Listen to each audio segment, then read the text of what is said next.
As you've probably seen with your own clients, response is generally up again, 42% year over year in April. May is when we'll hit the first full month in 2020 of the COVID bump. We started to see the bump in earnest in week 3 of April of last year. But based on these numbers, I would tend to guess that we will still have additional upside. That is, we'll have bump on the bump from last year. That May will still continue to be up, although not as much as April, March, and February, probably in the 25 to 30% range. Knock wood, that'd be a really good result. March, you may remember, it was the first month in record that since the 3rd week in April that we had average gift that was down, but it sprung back up in April. So it's good indication not to get too worried about any month-by-month trends. Overall, up 7% for the year. And overall retention then, overall revenue is up 42% after very strong February's, Marches, and Aprils. Any questions on any of that?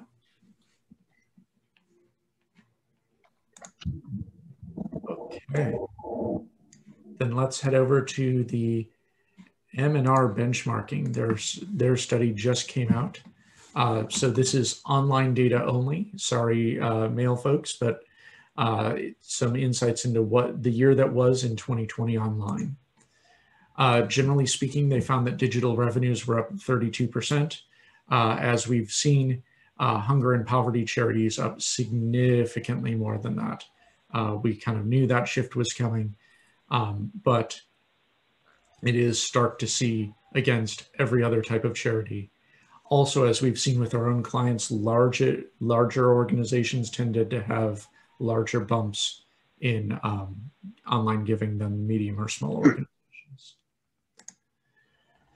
So most of this was that there was a 28% increase in the number of gifts given last year. Again, hunger and poverty up more than peers, but every sector was up in online giving.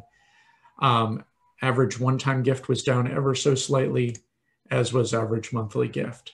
So you didn't know this was coming. Pop quiz. Who can tell me, for bragging rights on this month's call? Now, revenue is the number of gifts times the average gift. Revenue was up 32%. Number of gifts were up 28%, and average gift for both one-time gifts and monthly gifts were down. How can that be?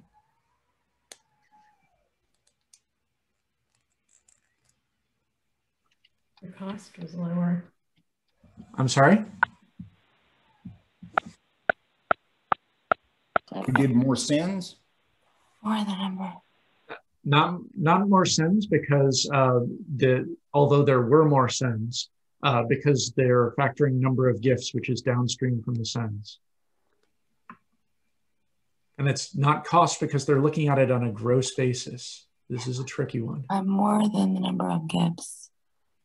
I'm sorry? More than the number of gifts, I heard. Okay. So what we have here is something called Simpsons Paradox, which actually has nothing to do with Bart, Marge, Lisa, and Homer. One-time gifts grew by more than monthly gifts did for the first time in a decade that I've seen in this. So because one-time gifts went up and they have a higher average gift than a monthly gift, the overall average gift went up, even though the average one-time gift went down and the average monthly gift went down. It was a change in the composition of gifts that went in this past year. So Simpson's law is that you can have subgroup trends that don't add up to an overall trend, and that's what we're seeing here in the wild. It's kind of fun to see statistical concepts play out in real life. That may just be me. Retention's still pretty scary. Only a quarter of new donors will return. 63% of multi-year donors We'll give again the following year. That is down from 67% in M&R's last report. So an overall 41% digital retention rate. And because of Simpsons Paradox, this will actually be worse next year. We had more digital donors coming in this past year. So more first-time donors. First-time donors have worse retention. So they're going to drag down the overall retention rate. There were also fewer monthly donors coming in compared with one-time donors. Monthly donors have higher retention rates. So the 41% this year, that's pretty not great. We'll be looking back on it next year saying, wow, those were the days. And are we attributing more first-time donors because of the COVID urgencies and such? Yes, that's the hypothesis, that there's an increase in first-time donor rates.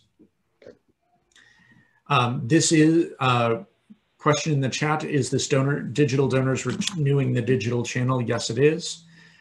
This M&R's report does a very good job of reporting what goes on in the digital ecosystem. It is very, very poor at what goes on outside of that ecosystem. So if a direct mail donor gets their mail piece and decides to donate online, M&R views that as a digital gift. If someone gets their email and says, oh, that reminds me, I should respond to that mail piece that I got, they view that as a mail gift.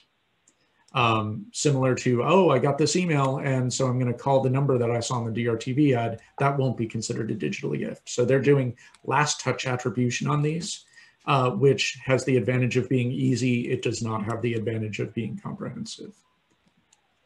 Nick, can you go back one slide? Sure thing. The footnote on here says this is from the FAP report. Oh, is that wrong? That is wrong. I'm sorry, I reused a slide. This is all from M&R's report, which you can get. I think I linked it. Oh, I didn't link it. It's at mrbenchmarks.com. All of this in detail. Thank you.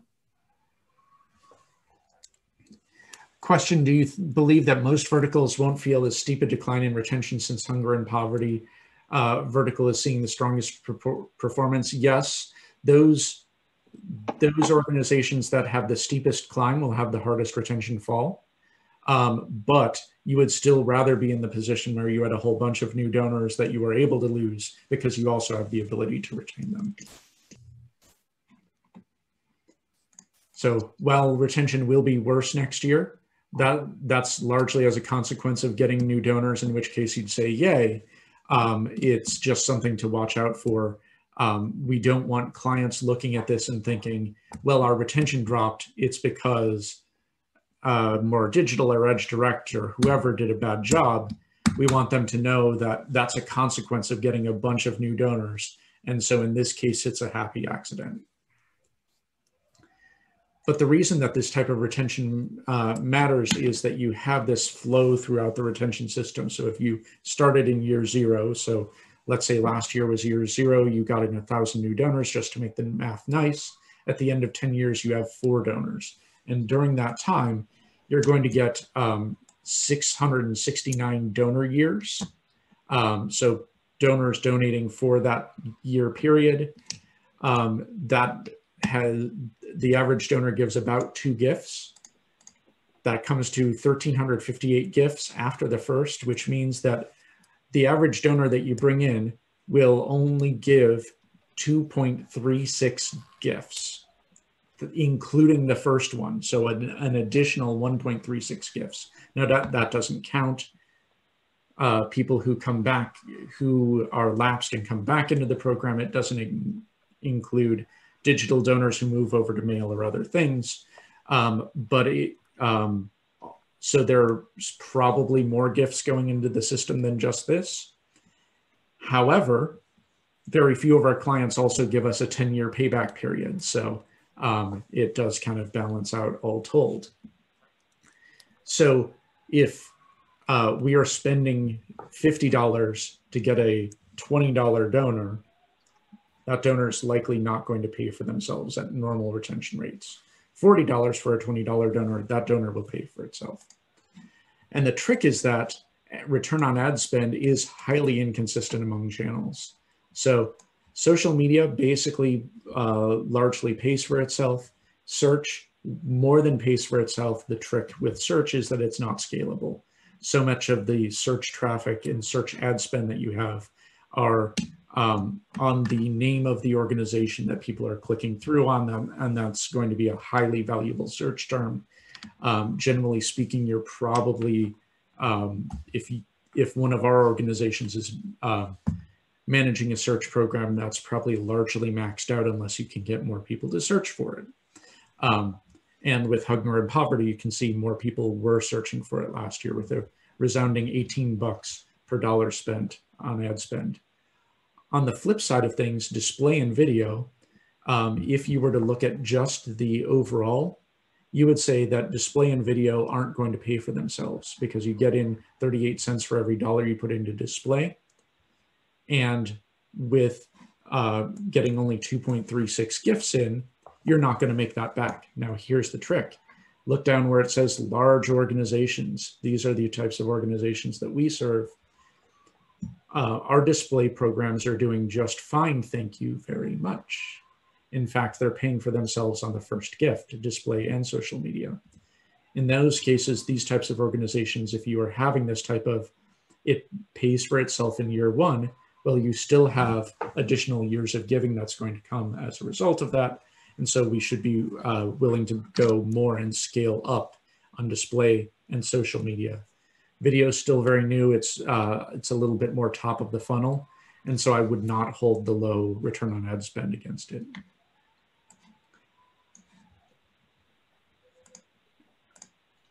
I also wanted to note that the easy list growth is gone. 16% churn on email lists and only 3% email growth, 3% Facebook growth, 5% increase in Twitter followers. Some of the newer channels like Instagram and text are up by 25%.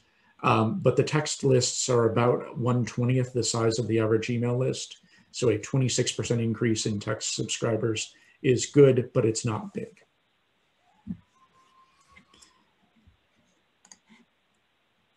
Finally, we've been warning about the death of Facebook organic reach for years, and it's pretty much dead.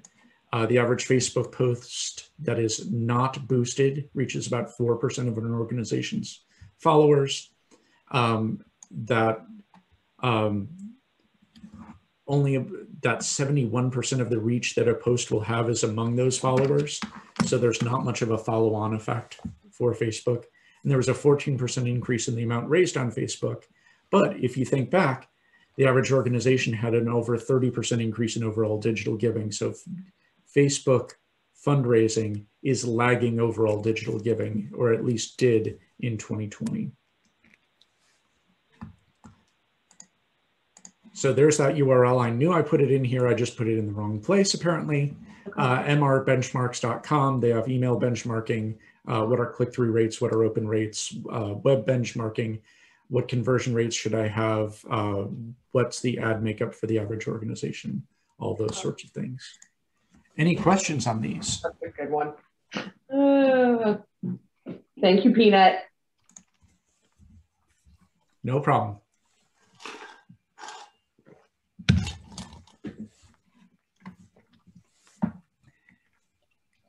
Okay.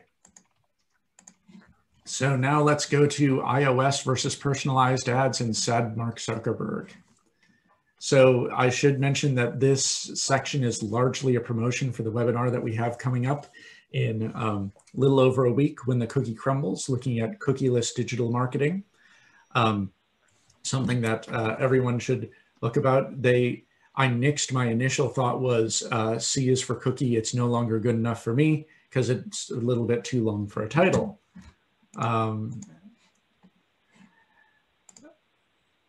So looking at how people are opting in, there was this iOS update that said, someone asked, will I send out the link for the webinar after the call? Absolutely. It will be in your More newsletter coming out, knock on wood, today.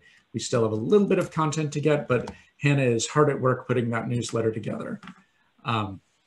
So yes, should be going out today. And there is a new feature. You know how we talked about the new More website?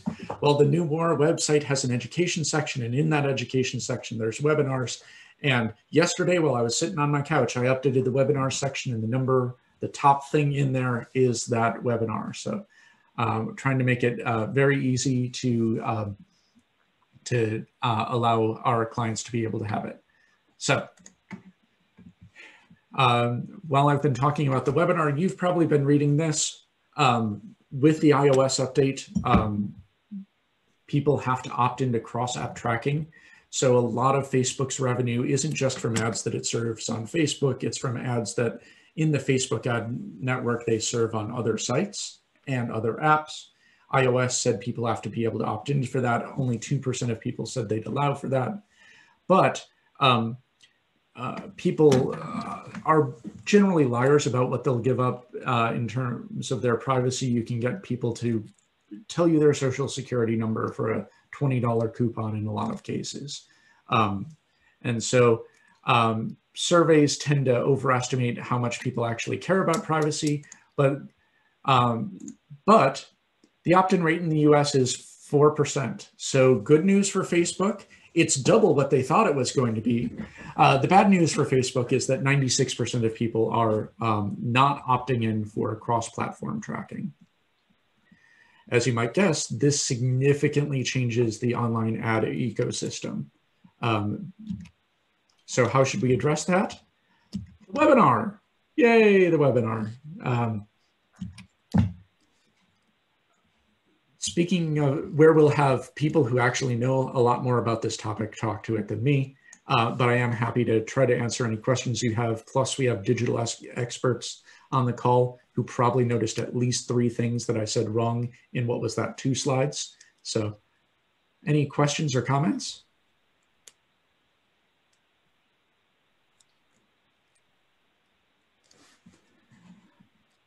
Oh, comment in the chat. Okay, I got a thumbs up from an actual digital person, so yay. I'm old school on digital. I paid for my first digital ads using a faxed in insertion order, which sounds today like I'm Grandpappy Amos on the porch talking about the way things used to be. So social media, the Pew Research Center looked at American use of social media.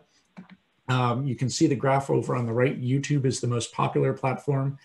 Facebook's stats have been generally flat in the United States since about 2006. Instagram, which is a Facebook company, is surging. But generally speaking, social media has been flat for about 2 years usage, except for people moving on to new platforms. 64% of Americans say that social media has a net negative effect on the United States.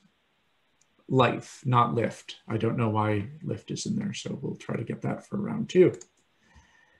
Facebook tends to do better with daily use. The people who use Facebook use it. 70% of people who use Facebook say they use it daily.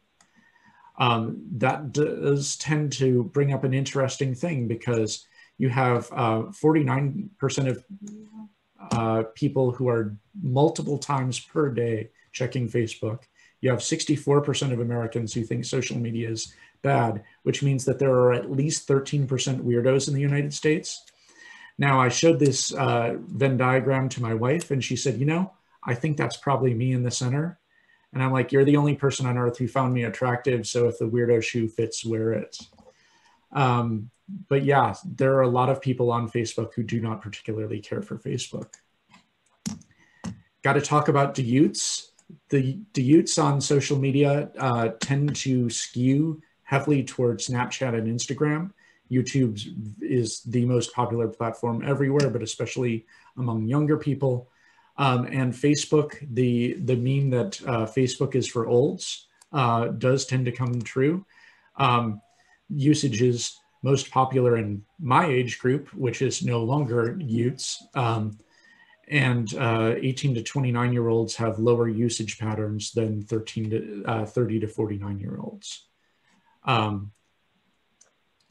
there are some other interesting demographic skews among social networks. So Instagram is more popular with Hispanic and Black audiences than white audiences. WhatsApp is particularly skews toward Hispanic Americans, more than double that of Black and white Americans. LinkedIn, the skew is of educational attainment. People with over half of people with a bachelor's or more are on LinkedIn, compared with 10% of those with a high school diploma or less. And Pinterest has a significant female skew.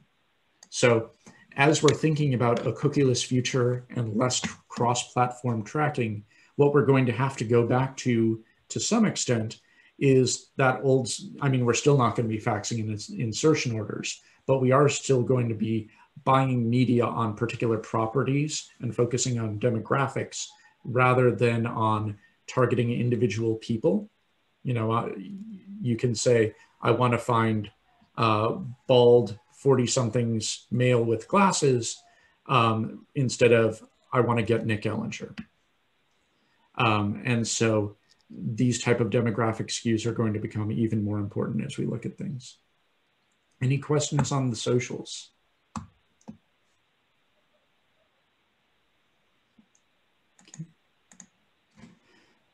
A little bit about crowdfunding. The Indiana University's Lilly School of Philanthropy is always good for a study or two a year. This time they did charitable crowdfunding, who gives to what and why. So the short version should mention that crowdfunding is significantly growing, up from $1.5 billion up to a decade ago to nearly $35 billion this past year. So significant growth in this area.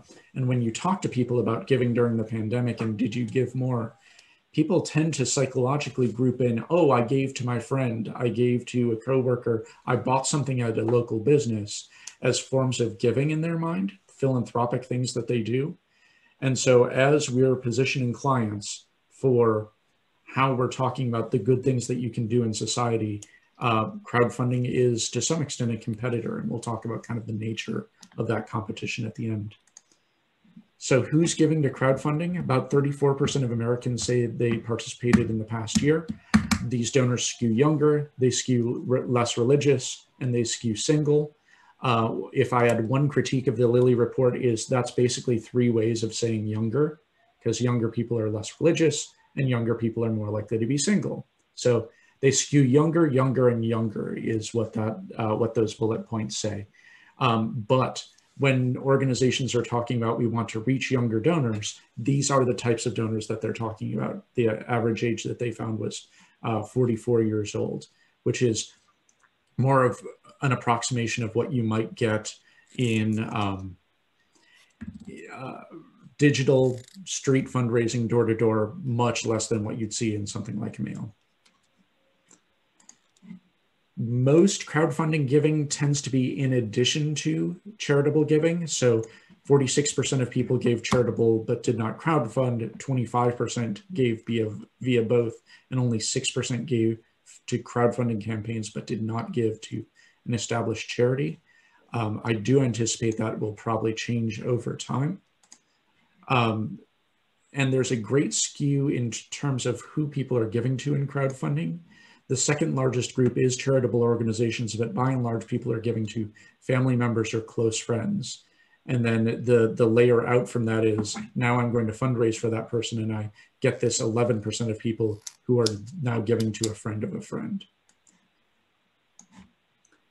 And then there's a skew toward social justice causes in crowdfunding, where 18% of people giving to charity gave to social justice causes. It's about 28% of people who give via crowdfunding or via social media, which is really interesting because there are some studies, one in particular of Kiva, two studies of Kiva, the international fundraising platform, that a project in North America is substantially more likely to be funded than one in Asia, something like 95% more likely to be funded.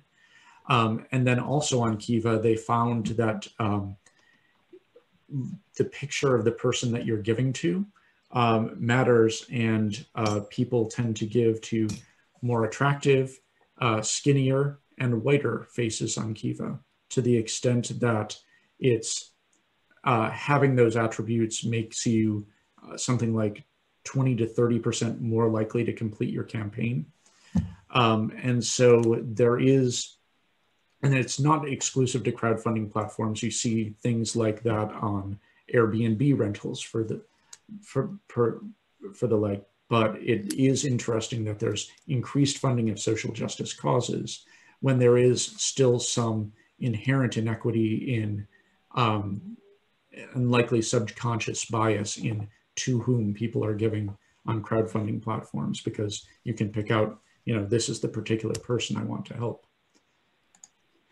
So I'll apologize for quoting myself. So from my book, the challenge that crowdfunding platforms have is their philanthropy in the moment. They can help in addition, they can help a person or a classroom or something right now. But it's very challenging to get social change out of a crowdfunding platform when you're funding one campaign. So you can help one veteran on a crowdfunding platform, but you can't help all veterans who have been injured and help re-enter the workforce and get the programming necessary to help change society. So crowdfunding is going to be more and more of a competitor to traditional philanthropy, and it's going to be incumbent on us, and we're the ones kind of assembling the tools to do it. We need to be able to show donors that concrete impact, that we're using their gift wisely for the ends that they desire, where they desire, in very concrete ways, without customizing it so much that we bring this bias into the system and that we're not able to create this systemic change that so many of our organizations have as a part of their mission. Any questions on crowdfunding?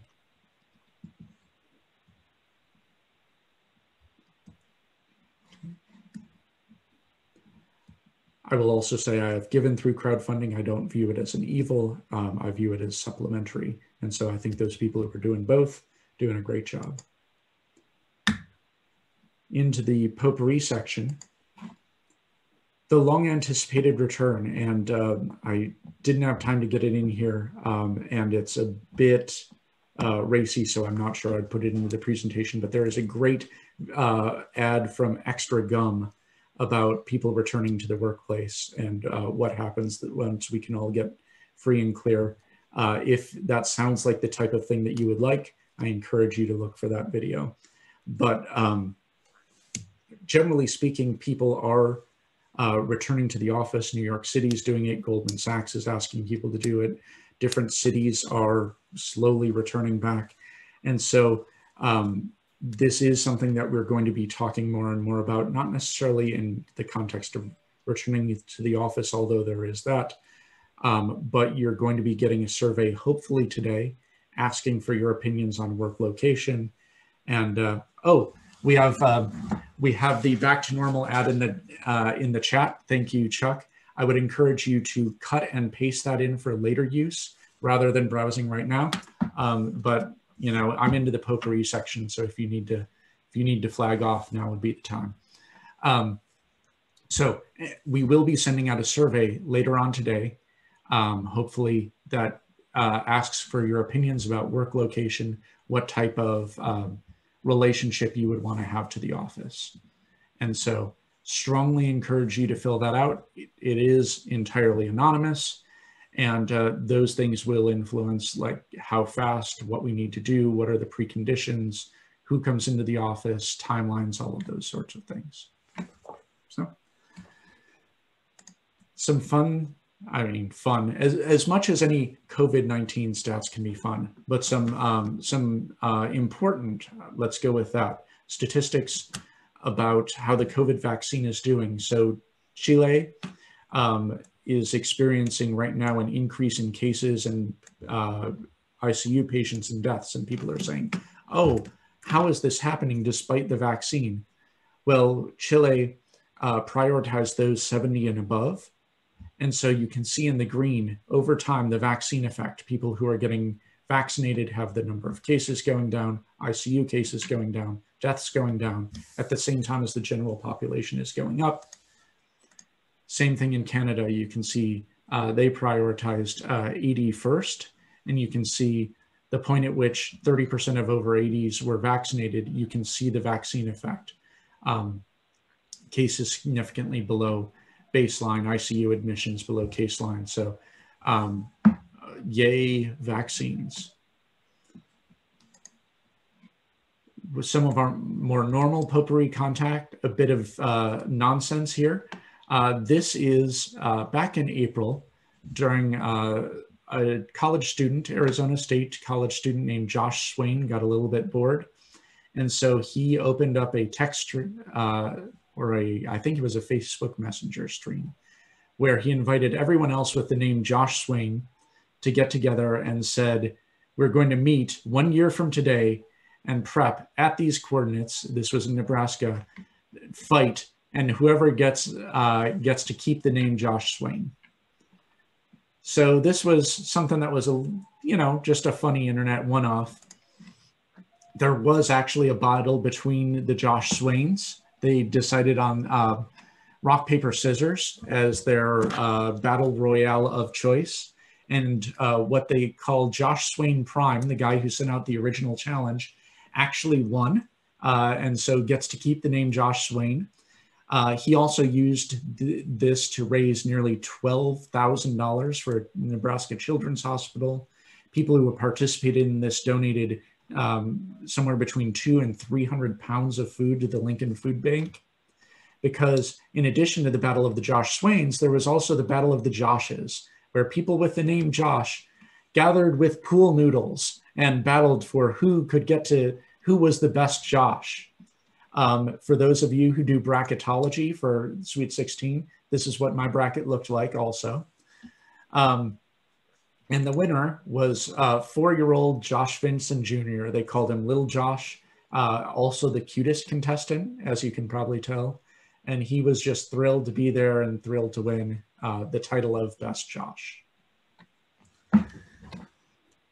Also in the potpourri section, we have a new white paper. Last time we talked about Edge Direct's white paper. Now we have one from More Itself. The white paper is the video advertising trifecta, where we talk about how linear TV, connected TV, and PSAs all have their strengths and weaknesses, but how the strengths of one platform compensate for the weaknesses of others, and together build a video advertising juggernaut.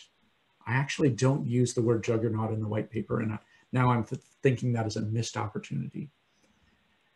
We also have 3 upcoming webinars. I might have mentioned earlier that we have this cookie one, but also Giving Tuesday, Margaret from Edge Direct is going to be, and Shriners Hospital for Children are going to be talking about their outstanding Giving Tuesday campaign.